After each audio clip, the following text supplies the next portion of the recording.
Ayan o, ganda niya o. Mula taas hanggang baba. Puro bulaklak yan o. Tapos ito pa. Ayan. Tapos yun pa o. Pero tubig niya. Oo. Yun pa o. Yun. Ngayon ang blooming ng jade vine. Ito mas maganda. Mula baba, sana hindi siya mapitas. Yan.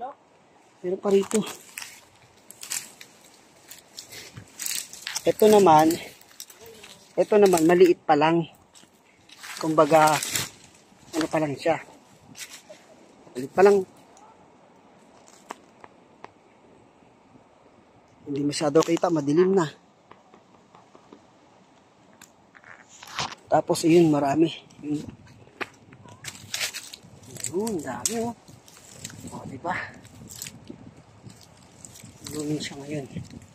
Marami yan dito. Ayun pa nga oh. Ayun, sa baba oh.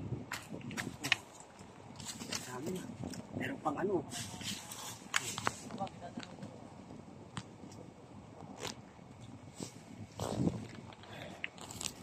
Dami na. Ayan siya, yan.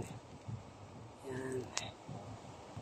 Sana di siya mapitas kasi nasa tabing daan. Ah, diba? Ayan guys.